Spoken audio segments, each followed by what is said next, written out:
So Donald Trump's been talking an awful lot about President Zelenskyy this week. He says he's a dictator. He says his approval rating is 4%. He says he shouldn't have started the war with Russia. Is Donald Trump telling lies about President Zelenskyy? Well, I've already said clearly he's not a dictator. President Zelenskyy, he was democratically elected. His country has been invaded by a dictator, a real dictator, Vladimir Putin, who invaded without provocation. I'm absolutely clear the entire cause of this war rests with Putin. I think that's clear as night follows day. It was Russia that invaded Ukraine. I also think this, which is that there's a lot of noise around at the moment, perhaps understandably, but sometimes you've got to really focus on what really matters here, and that is Ukraine is still being attacked. There's been we understand, a heavy raid on Odessa this week. They continue to be bombarded, missiled, still huge fighting on the front line, and massive loss of casualties, civilian and military. And in those circumstances, my view is you've got to stand by Ukraine. And what I want to see is that all countries continue to give them all possible assistance. We don't know how any talks or, dare I say, negotiations will pan out. I certainly think Ukraine has to be a principal actor in them. We do know that the war is ongoing. And to me, that's why, as an opposition, we stand by the government, as we did in office, in giving all possible support to Ukraine. I'm keen to talk a bit more about those practical things, and I absolutely take your point that we shouldn't get too obsessed by this war of words. But at the same time, truth matters, language matters, right? Propaganda is part of war, right? That's a big part of it, the information side of it. Is Donald Trump echoing the kind of disinformation that we've been getting from the Kremlin? Well, look, I certainly think that, who could possibly stand up the fact that Zelenskyy has an approval rating of 4%? I think from what I hear, it's similar to President Trump's. So if you ask me, are these things true? No, I don't agree. But I don't speak for President Trump. I do agree with him on one key aspect, and I think that I know you want to focus on those words, but I do think we have to step back and look at the big picture here. The US for a long time let me just finish this point, Sophie, because I think it's crucial strategically. For a long time, the US is more focused on China, whereas we and less, if you like, focused on the high north. We as a country, with our European NATO allies, do need to spend more defence and take more responsibility for that. So I think he's got a point there, but obviously I don't agree that Zelenskyy is a dictator, or on the other points you made. Just finally on the language, Nigel Farage has agreed with Donald Trump that President Zelenskyy should set out a timetable for elections. He also said to my colleague, James Matthews, this is typical UK media, you're hung up on the use of a word. He's launched a peace process that might save hundreds of thousands, and we should all be excited about that. What do you make of Nigel Farage's comments? Well, I did tweet on this earlier because I do find it extraordinary, actually. Winston Churchill was not a dictator, but he didn't hold elections during the war because we had a war on.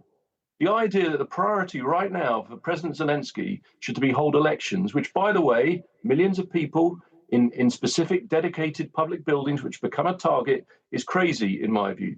That should be the last thing he should be prioritising, not because he's not a democracy, because he is under existential attack. His country is being attacked day and night, and we have to stand by them. Because, I think a crucial point from all of this, we have to remember, if Russia is seen to win in any settlement, that will be bad for all NATO countries, including the US, because other adversaries like China will look at that and it will embolden them. So I think there is a danger of getting caught up in this language. But to my mind, to say that he should set a timetable for elections when his country is at war and being bombed, I think it's an incredibly trite thing to say. So finally, I'll just say this point: there's a lot of people forget. At the outset of the war, I think it was just a few days after the invasion started, it's quite famous that President Zelenskyy was offered a helicopter out by the US, and he said, I don't want to ride, I want ammunition. He stayed to fight, to lead his country against what everyone assumed was overwhelming odds. And with the support of our government and our country, he managed to withstand that, and his country now is in a far better position. It's still a terrible one, but far better than it could have been. And strategically, Europe's in a far better position. So it shows we've got to stand by them. And I think for all of us as politicians in all parties, We've got to support the UK government in going out to Washington and seeking to ensure that Ukraine has a key say in these negotiations if they're to happen. But in the meantime, as I said to you earlier, just to remember there is still a war on. We've got to focus on supporting Ukraine day to day. On that support for Ukraine, you want to see more defence spending. The Conservatives went into the election saying you wanted to get to 2.5% of GDP by 2030. Has it got to be quicker than that now? Well, I think, look, you're right to raise the point of speed. So I was the Minister for Defence Procurement up to the general election under the Conservative government. I played a key role in coming up with the plan for 2.5%. And the thing I cannot emphasise enough is this. If you order today Storm Shadow missiles, they don't arrive tomorrow. They'll arrive in a few years at best. So every month you're not placing those orders is a month you've wasted. And back in July, I said to the government, there's a plan ready to go. Back it, because they're holding this strategic defence review, which to me has delayed decisions that they're going to make anyway, because we all know we need to replace the shells we've given to Ukraine. We need to replace the Storm Shadow missiles and the artillery and so on. It was right to give them those weapons, but they need replacing. So I want, whatever the level of spending is, and even up to 2.5%, our plan created 10 billion extra for munitions. But whatever that spending amount is, you've got to get on with it. Speed is key. So you saying that actually 2.5% by 2030 is too slow now, that actually it needs to be faster. What are you exactly saying? So what I'm saying is when we had that plan, the thing that it delivered for the MOD was a multi-year trajectory to 2.5%. It was a significant increase, billions of pounds extra. It meant they could, at that point, start ordering. Is that quick enough? Is that quick enough now, though, or does it need to be brought forward? That's my question. Well, I think they should get on with that plan as a bare minimum. As to whether we need to spend beyond that. So what I've said recently in an article last month, I said, look, the government are doing a strategic defence review. Obviously, when that comes out, we will consider it. And as a party, we'll look at whether we think we need to go further. But I do think there's an important caveat in all of this, which is we also need to say how we pay for things.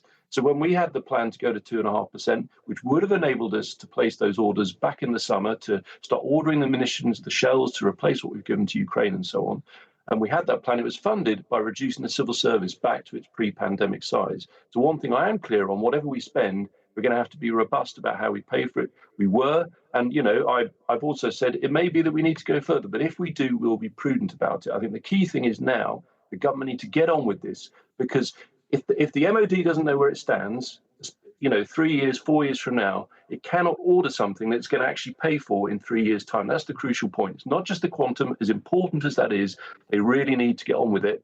And other European countries do, because as I said to you earlier, that's one point where I strongly agree with President Trump.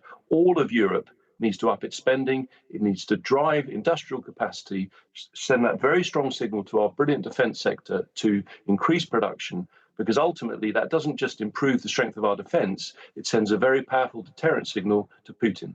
OK, thank you very much indeed. Good to talk to you this evening.